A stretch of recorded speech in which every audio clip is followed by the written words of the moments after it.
So it's fantastic to see you all. Today, we're going to continue some of the conversations that we've been having around the world about building exceptional e-commerce experiences. Today, I looked on Google this morning, and it told me that we are just 85 days from Black Friday. So we know that the vast majority of you, maybe 70% of the folks in the audience, see an outsized percentage of your revenues, hopefully profits, this time of year. So we're going to be tightly focused in this panel to talk about building exceptional checkout experiences, because we know this time of year, with just 85 days until Black Friday, there's opportunities that you all have to learn and to have amazing, I need the clicker. I knew I was forgetting something. We have the opportunity this time of year to put in place small, teeny tiny adjustments. What we're going to say up here are best practices. That's me. Feel free to take pictures, not of me, but and put up on the Twitter. You're actually taking a picture of that. Thank you. That was really nice. So without further ado, would love to introduce you to, I'm going to get out of the way, would love to introduce you to Ali, to Mallory, and Jamie and Hassan. Let's give them a hand and get to know them a little bit better. So Ali, thank you so much for joining. We've had conversations like this before in other places around the world. I'm excited to have you back up on stage. Tell us a little bit about yourself and your firm. My name is Ali. I'm the founder of Imagination Media. We are a Magento professional partner focused on building cool experiences on Magento for merchants. And where's home base? Miami. Nice, nice. Mallory? Hi, I'm Mallory Rosen. I am the channel partner manager with Aptaros by Emra McCann. We are the e-commerce offering within McCann World Group, and we are one of 9 global elite Magento partners. Nice, great. And Jamie? Hi, I'm Jamie Giovinazzo. I'm the president and founder of eClean Bro. We specialize in delivering healthy prepared meals straight to your door at an affordable price. And I'm blessed to have a Magento website. And Hassan? Hey guys, Hassan Elkmi, Chief Revenue Officer at Red Stage. We are a Magento system integrator as well, enterprise for now. And I head up our global revenue, our solution engineering team, our sales, partnerships, working with this guy over there. Yeah, I'm happy to be here and help any way I can. Awesome, awesome, great. So set it at the outset. 85 days, roughly 80 days until Black Friday. We know that there's a huge amount of things that folks are doing at this point to optimize. Help me understand from your firm's perspective, what's on the docket and maybe some of the things that you're super excited about. For most of our clients at this point, this time of year, we're really focused on optimization, focused on making sure that the site's performant, load testing, using tools like Blackfire, New Relic to try to see where we can start to improve. Checkout's also a huge part of that, checkout optimization, and such. Yeah, great. And Mallory, from your side? Well, first I just want to say thank you, Rob, for having me here today. I didn't know that you could have the title evangelist. It is, yeah. But when I grow up, I want to be an evangelist.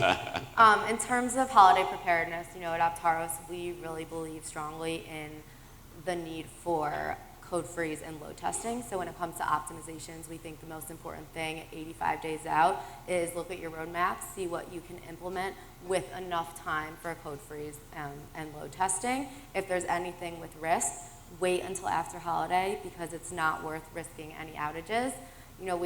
Last year, we had some really successful Cyber Mondays with some of our clients. One that comes to note just really blew the fish out of the water. They beat all of their sales goals within 1 hour of sales on Cyber Monday. They had 5,000 orders and 10,000 unique visitors to the site, no outages, no problems. So really just an ode to code freeze and load testing. It's amazing. And Jamie, from your side, give us a little bit of perspective. Is the holiday season important for you all? Well, the holiday season is important to me because I like to give back to the community as much as I can. So we always do a couple big events with feeding, homeless people or underprivileged people.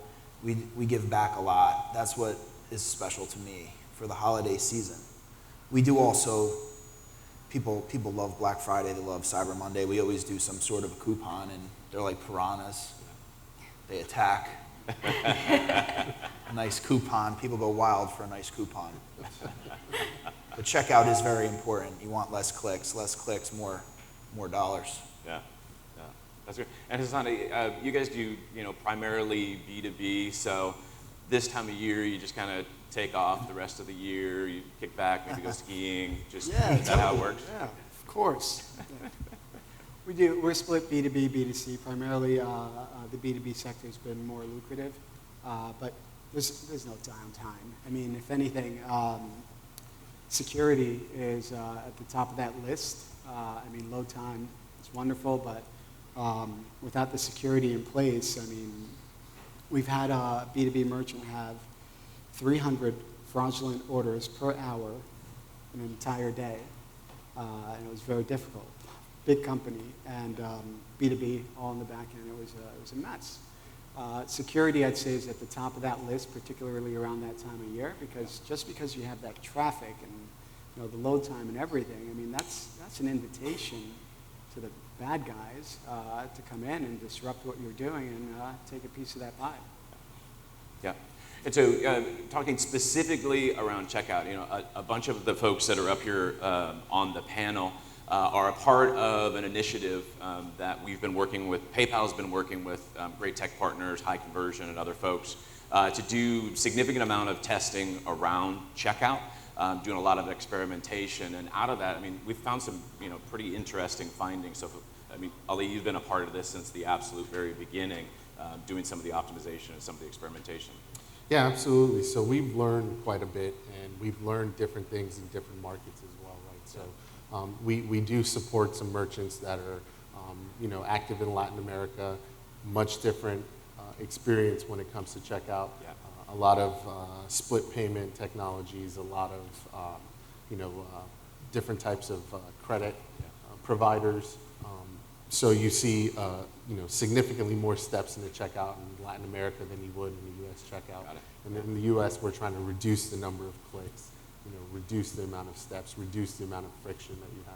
Yeah, and I think the way we see it is remove distraction, right, from the entire Absolutely. checkout process. You Yeah, know, nice. so a lot of our tests that we run at the mobile optimization program are Yeah. surrounded on how can we try to remove friction, reduce distraction around checkout, Yeah. optimize different payment methods that are available and how you interact with those payment methods. Yeah, absolutely. And so, Mallory, this is one of those that's absolutely fascinating to me when we're removing, I don't know if you can see it over there, but when we're talking about removing distraction from the checkout, there's some really fascinating findings, right? The data doesn't lie. Yeah, I mean, the data doesn't lie. We all know that. But what's been really interesting for us, and as e-commerce has evolved, I think a few years ago, a wish list was a big deal. Everyone wanted to add a wish list. It can, in some ideas, be even better than an AI-based product recommendation because it's a product recommendation that a customer is giving to themselves. But there has definitely been arguments saying, well, if you add a wish list button, then you lose the sale from just capturing the sale when the customer sees the product. But what we did find through this initiative was that we saw a significant increase in revenue for some clients who did have wish list buttons. And the example that I like to give here would be, if you have an higher ticket item, maybe a watch or a piece of jewelry, and instead of looking at it and saying, oh, I'm not going to buy it, but having that option to put it in your wish list, maybe you can email your wish list to a lover or friend who you want to buy that for you. But at the end of the day, when the customer continues to log into the website, see email reminders of it, they contemplate that product, they're more and more close to purchasing it. And eventually, they are likely to purchase this item, leading to a higher lifetime value of the customer, as well as increased revenue and order size. Yeah, and so it sounds like then what you're saying is for higher ticket, absolutely have wish lists, but from the data that we're seeing, when you remove it, there's also quite a big bump in. Correct. And it goes back to the whole idea of, understanding your audiences and where you're segmenting and what you're testing. I think that's something we've all seen with the MOI program, and we're continuing to have better learnings by understanding the different sectors and product categories that these tests are run with. Yeah, awesome. And Jamie, from your side, so e-commerce is a huge component of your business now. Help me understand, are there things that you're doing to, this overarching theme of removing distraction? Are there things that you all do? I'm actually the least qualified person in this room to talk about technology. I just want everyone to know that. I try to put out a really good product. I try to make everything as easy as possible, and I rely on experts like this guy over here who's going to take the whole fourth quarter off. Joking. Free food, right? I'm putting a lot of faith in this guy to help take something good and make it great. Yeah. And Hassan, one of the other things that we talked, I think you and I debated on this quite a bit. This one is fascinating to me. If you can see the screen here, the example of this experiment, and I think you can see it over there, Hassan. The example here is, we were talking about coupons around Black Friday, coupons around Cyber Monday. What we tested in the initiative is something that you and I had debate quite often. When you remove or collapse the coupon code, what we're seeing on the phone is an increase in revenue of around 3%.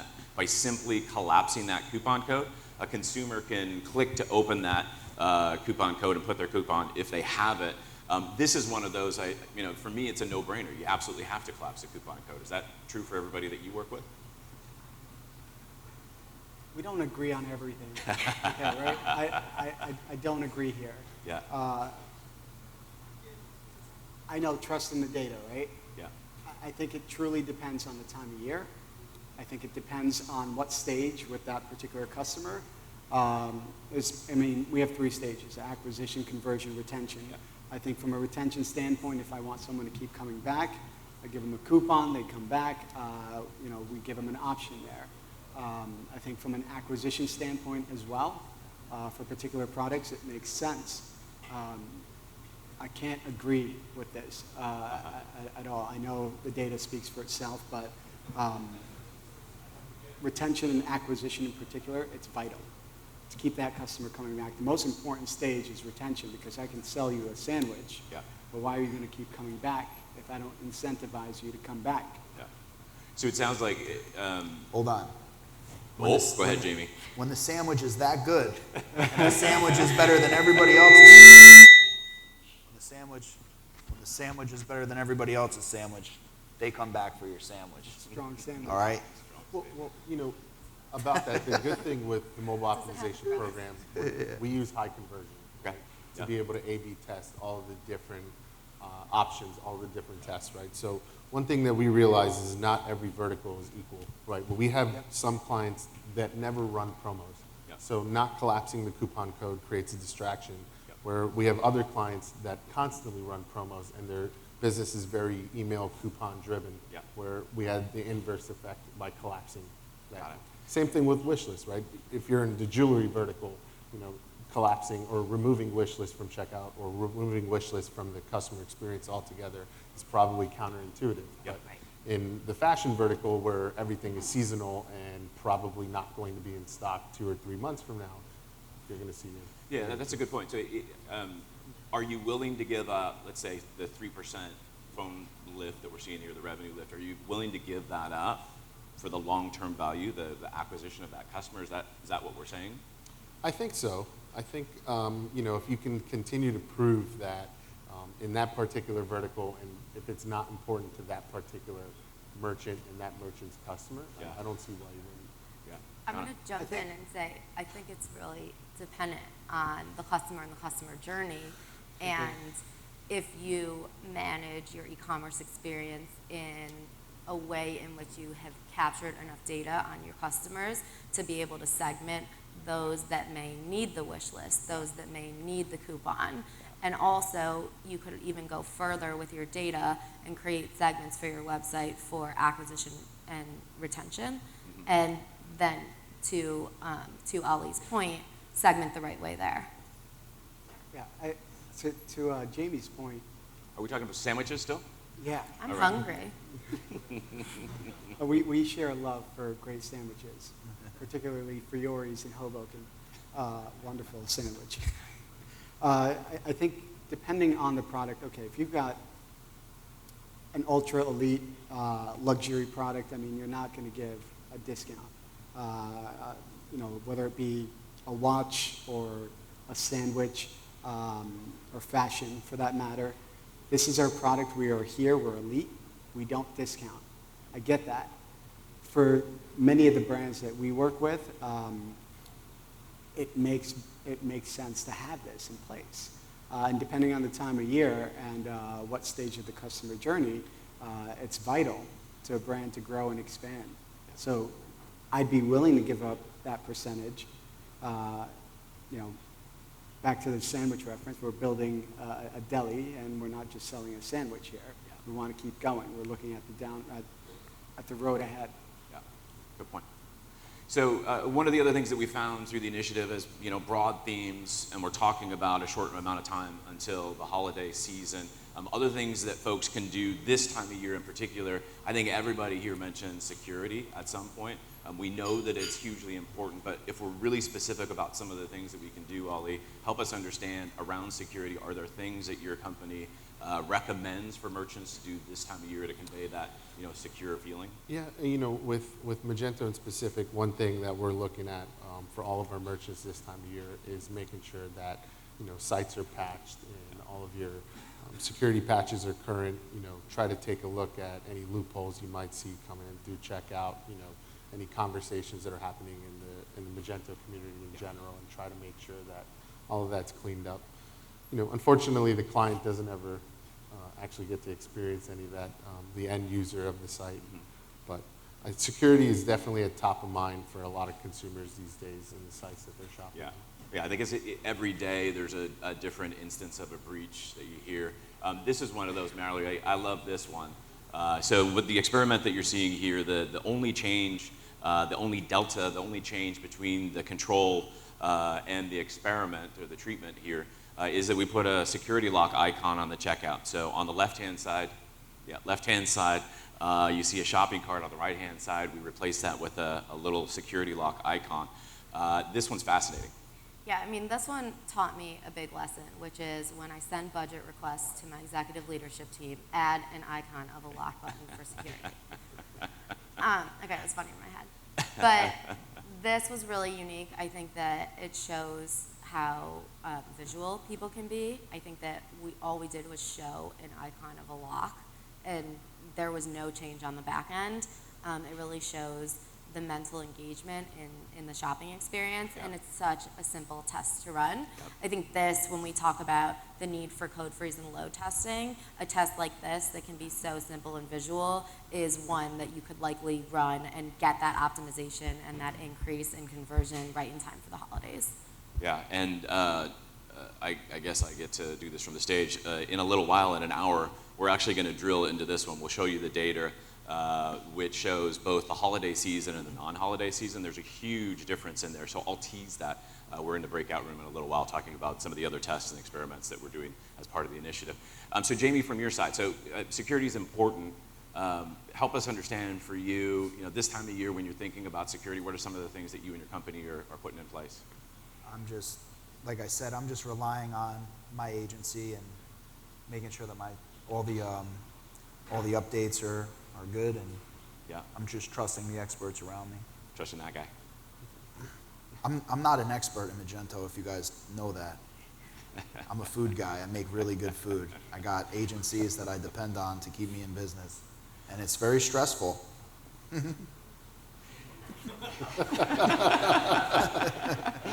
But this is a good guy right here. I trust him. It's a lot of pressure over here. Yeah, so Hassam, the good guy. B2B.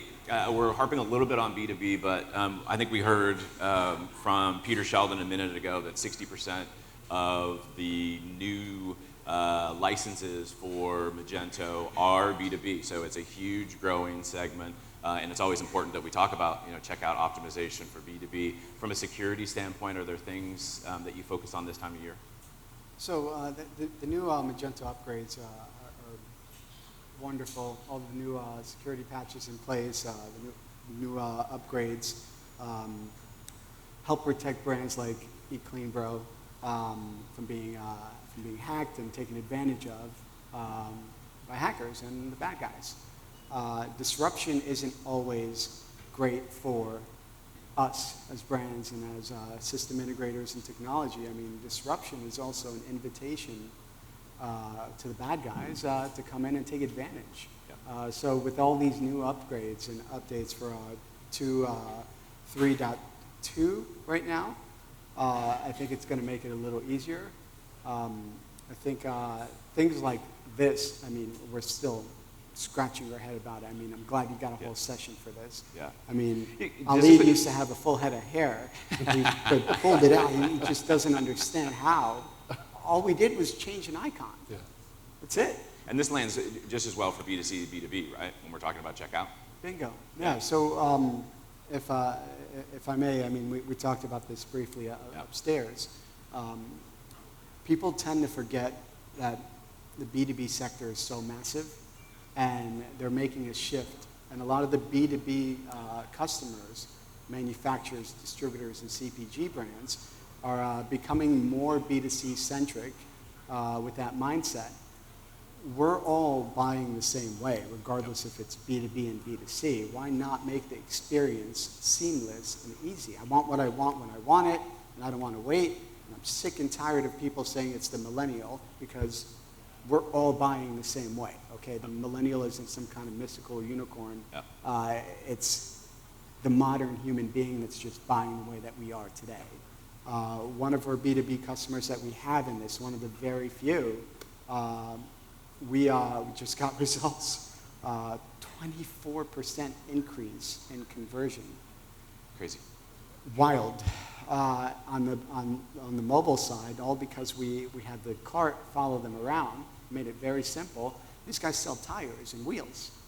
Yeah. And from a B2B standpoint, to have that massive 24%. Did you say 24%? 24%. They sell tires and wheels. They're a distributor. Yeah. So are they sold on the notion of experimentation now? They want more. Right, more. They want to. They're going to buy high C and everything. They said, "Look, take my money.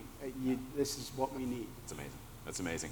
So one of the other themes that we love to touch on, or one of the takeaways from a year of experimentation, Ali, is encouraging this notion, that, especially this time of year, encouraging impulse. You know, removing distractions, making checkout as seamless, easy as possible. What are some of the ways that you and your company are thinking about, this impulse and helping folks to check out easily?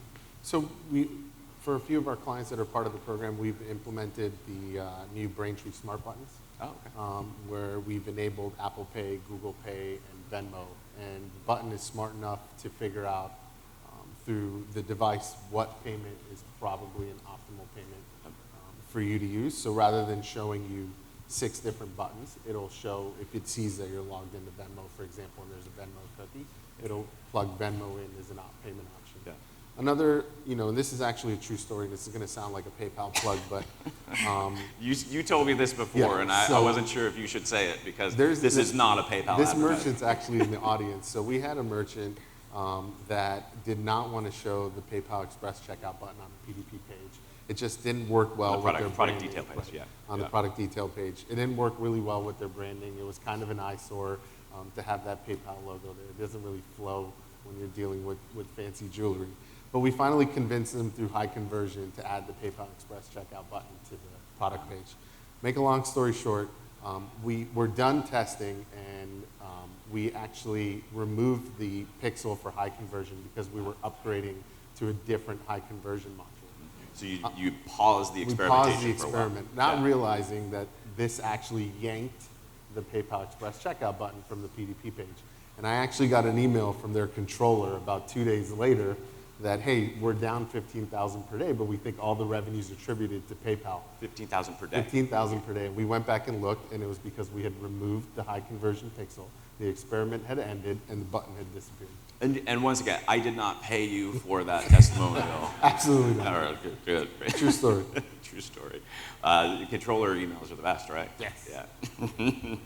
So Mallory, You pay attention to this. yeah, Mallory, from your side, in the last couple minutes, I think there's a couple different directions that we can go. What I'm taking away from this is, there's 800-pound gorillas out in the marketplace. Are we just saying, copy Amazon, copy Walmart through all this, or is there a different take that y'all have? You know, I think that there are definitely learnings from Amazon and Walmart, and I think that one of the most important learnings is the need to match your cart and checkout experience with the rest of the experience on your website. So, in my opinion, the checkout experience on Amazon, it's intuitive, but it's not very aesthetically pleasing, and I personally don't think that the whole shopping experience on Amazon is aesthetically pleasing, but that's not the purpose of shopping on Amazon. Whereas in a beauty, lifestyle, fashion type of company, you have to analyze, you know, what's the customer journey, what's the customer looking for, what do they see in their lens, because the true representation of our brand is not what we want to tell about a brand, it's what the consumers say about the brand. So when consumers have a lavish journey, such as designing a Tesla online, you would expect to have a more lavish checkout experience. It's not going to be a single finger swipe. And so our UX and design team really take care to understanding the customer personas and knowing what the customer is looking for. If you're selling Apple products, well, it would be intuitive to have Apple Pay. What years ago we saw customers coming to us to add not a PayPal plug, but to add PayPal buttons to checkout in time for holiday has now turned into our roadmap has Android Pay and Google Pay and Apple Pay. Which of these do you need to implement for the holidays? For some businesses, you may want to implement all of them. For some, it may be smart to just implement Apple Pay. And it's important for brands to keep in mind the connection between front end and back end, because again, I'll go back to code freeze and load testing. If you make a change on the front end that looks beautiful, but it doesn't work on the back end, you're at risk for security and stability on Cyber Monday and Black Friday. Yeah, absolutely. Good points. So a couple seconds left.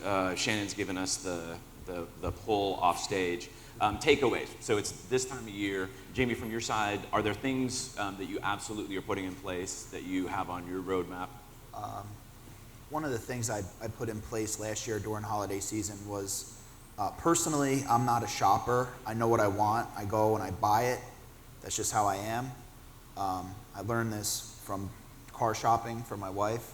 I thought I wanted to get her an Audi, and when I walked in the Audi dealership, it was the R8. You know, that supercar, Audi supercar. And that was the first thing I saw. And I thought, this car is beautiful, but this is not what I'm buying my wife. I'm like, I'm not buying this car.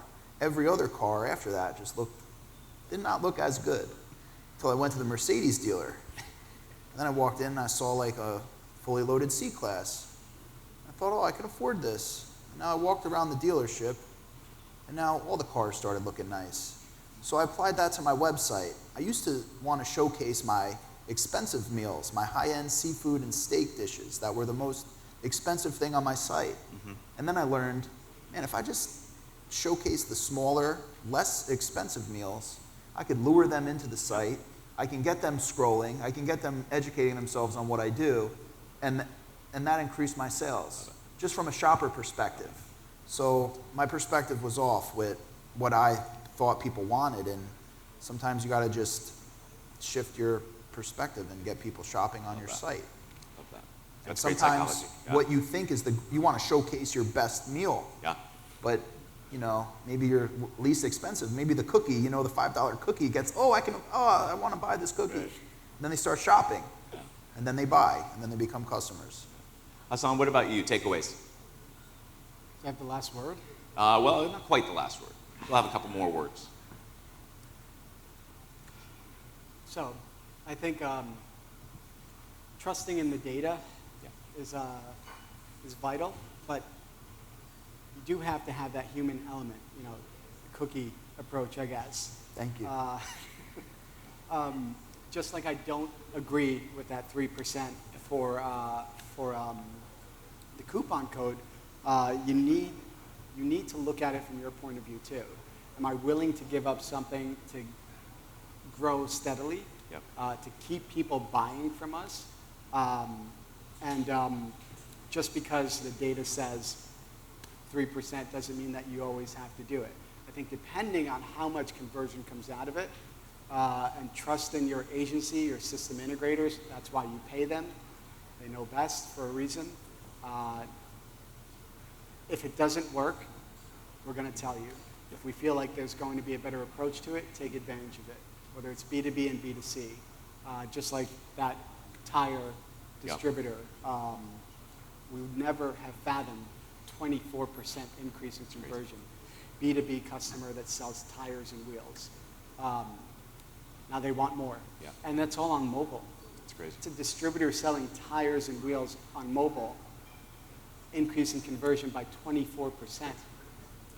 So, Ali, if I had to take away from what you said before, it's don't turn off the PayPal button. Was that? Yes, Is absolutely. that the takeaway? Okay. Don't turn off the Okay. PayPal Express Okay. It's a checkout. plug. Okay. I just want to make sure. Yeah. Okay. Other takeaways? I think, try to take advantage of some of the other wallets that are out there. Try to see if you can easily implement pre-holiday, something like Apple Pay, Google Pay, something like Venmo quickly that's going to give you a quick win. Yeah, absolutely. And now, Mallory, you have the last word. What's your takeaway? Eat clean, bro. Well, hey, it takes a lot to get up here in front of your peers. Let's give these folks a hand, and thank you very much.